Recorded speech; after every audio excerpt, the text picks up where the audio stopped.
Eta Mikel Laboa esaten dugunean, gure mitoa, gizon maitatua, Euskal Herriko oinarrietako bat, Mikel Laboa. Lekeitioak zeinek ez ditu gogoan, lekeitio guzti horiek, ez dut abestuko, Ekine eta Mirenek parri egingo diotelako berriz ere. Baina, en fin, Mikel Laboa. Baina, Mikel Laboa ezagutzen ez duenak, euskaraz ez dakienak, ulertzen ez duenak, ze, atxekin ze. Balkarrek esan du, guk emango dizu konponbidea. Eta hoxe?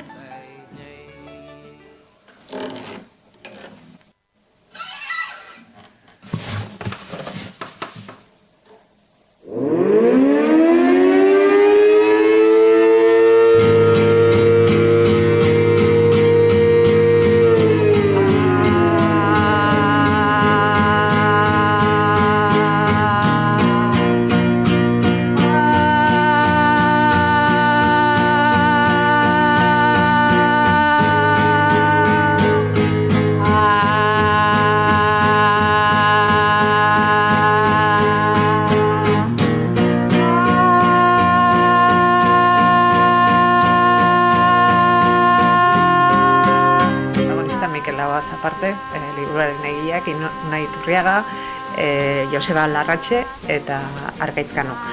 Eta hemen bi ama pontekoak, esan lehizke diela, liburu hau gauzatzen eta lagundu dutenak, besteak beste, Euskal Herriko Unibertsitateko Kultura zuzendaria, Miren Ibarluzea, eta Mikel Laboa katedraderen zuzendaria Amaia Elizalde. Bueno, eta liburuaz zer esan, lehenengo eta behin, orain dela hilabete batzuk argitaratu genuen Ni ez naiz Mikel Laboa liburuaren itzulpena dela. Eta ez nuke aipatu gabe ere utzi nahi, lan hau itzulpena ere, hainbat erakunden parte hartzearen laguntzarekin egin dela, ezta? Liburua ederra izateaz gain, ilustrazio eta hitzen arteko lotura eta jolas gain ez baino gehiago, ederrak dirala eta oso fin eta doi egindako lana dela. Nik ikusten dut hau preferenteko futbolari batek ikusten dut moduan Championseko partidu bat. Bizitzan momentu batzutan agian ezin diozu hainbeste denbora eskaini proiektu bati, momentu vitalak, pixka bat izarrak alineatu behar dira, Kasiopea alineatu behar da. Gero Arkaitzek dio hau ezin dela animaziozko film bat bihurtu, baina nik uste dut Josebak nahiko lukela.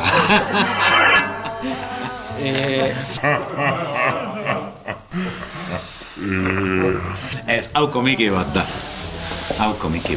Baina Moebius ere, animatu zen. Hau komiki bat da, hau horrela ezingo zen demagun animaziozko pelikula bat izan. Egin beharko zen moldatu. Norbait animatzen bali maren, nien kantau.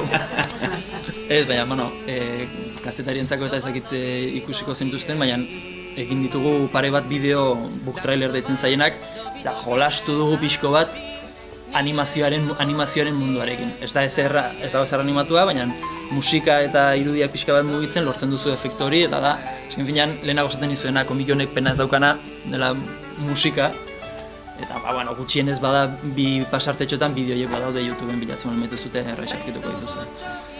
Ez dauka musikarik, baina entzuten da. Bai. Hau da, mugimenduen bidez, koloren bidez. Nik ez dut nahi ireki eta musika egingo duen komikirik. Uste dut, Laboa bai izan dela segurazko error radikaletik kanpo, euskal kantaririk, nola baita esan da, euskararen bestaldera. Gaztelera nagusiki, frantzesaren kasuan ez dakitzen bat, gehien iritsi den kantarietako bat, eta behar bada lotura daukalen Arkaitzek esandako Laboerarekin edo bere alderdi esperimentalarekin. Eta ni badauka jakin minitzela. Ikusi dezagun, ez? Beste aldean badagoen, ikusten dut, badaudela Laboa zaleak. Ez euskaldunak edo erabat euskaldunak ez direnak. Hori da bat, eta bestea da, jau interes edo jakimin personala da, Laboaz ezer ez dakienak, nola bizi duen historio hau. Gure asmoa, bazen, Laboa ezagutzen ez duenak ere, hasi eta buka historio bat eukitzea eskuen azte. Narko baba, ni mucho ni gehiegi nahi nado no biaiko nada behabidei nahi dauki.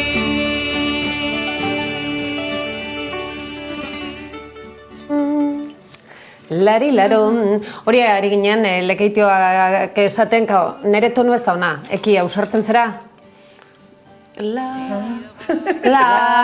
Bota du, bere ere. Nari, naro, nano, nari. Hori bai, baina... Sagar gorriak dilina. Baina, zenbat aldiz, transgresoria ez egiz, baina, lekeitioak entzun eta bestu, Experimentala, baina... Experimental zoragarria. Saiatzen ari nintzen... doinu ateratzen, baina ez dit demorarik eman. Ez izan bara eman. Kontua da, bere gara... Oain. A ber.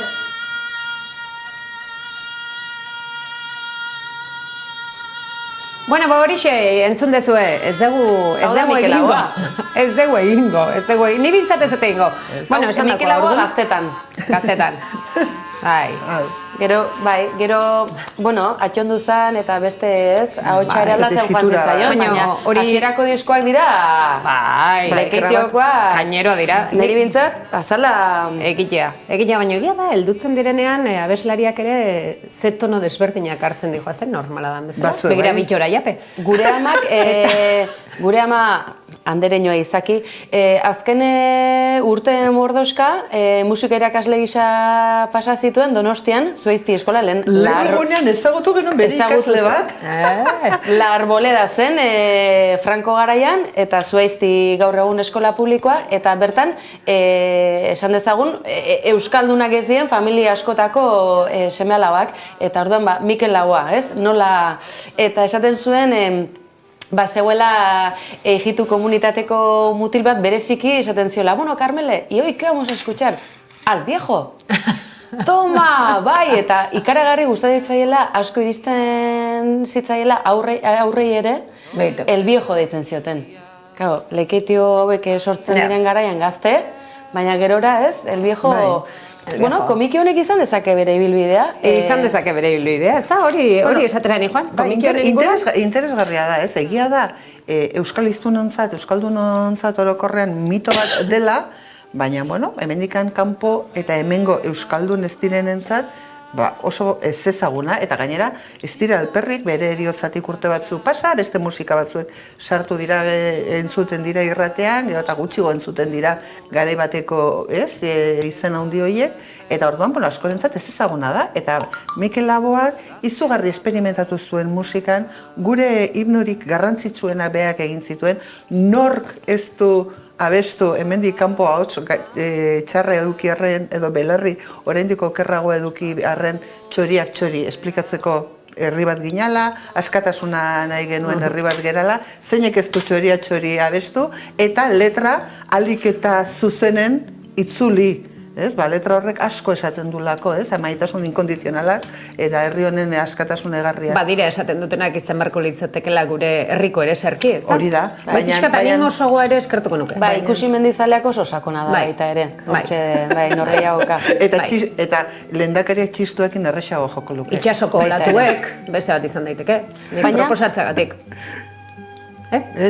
Baina hori dala Mikel Laboa guretzat, hori dena lortu duena, eta ongi dagoela, bera erakuste, bea zer izan dan, guretzat zer izan dan, zer egin duen eta horrela esplikatzeko, zerbait oso erresa, komiki baten bitartez, jendeari ez gazteleraz helaraztea, nik uste dut, badala egin beharreko zerbait. Bueno, en fin, badakizu, Arkaitzkano, Unai Iturriaga eta Joseba Larratxe izan da, galdera gehiago egin behar, hauetxek. Unkitzen zaituen Laboaren abesti bat. Gaberako aterbea. Sorterriko koblak. Pilo bat. Bat bakarra. Bat. Ezakit 6 disko osorik. Bat esan bida. Lizardi. Mikel Laboa nola deskribatuko zenuke iruitzetan? Txori, saltari, totemikoa. Jostaria, ausarta, austura egilea. Ez dakit, iruitzetan. Handia, txikia eta ez dago. Eta zein izango zenuke dela laboaren azpegirik esanguratzuena? Jo, eske hain poliedrikoa da. Eta orduan oso zaila da. Bat aukeratzen eta uste dut bere ezaugarria hori dela, ez? Poliedro, adibidez. Begirada, bikingo begirada zeukan. Ahotsa, izan baldin baiteke azpegi bat hori. Nolako umorea zeukan zure ustez Mikel Lauak 3 hitzetan? Eske askotan aipatu da hitza da, baina da niretzako zen, esango dut bat berria. Esan daiteke laburrian, zirtolaria, surrealista. Bihurria, jostaria eta zirtolaria. Tabernako jakintzu batena. Osa, enabil esaten barra hartzeko moskor batena, Ez da hori asmoa. Jende bat egoten dana begiratzen duena eta bapatean hitz egin, ez? Eta horre egon da, eta esandako hori harrigarria da, ez da, hori ez dakit iruditzetan ezin dut esan hori.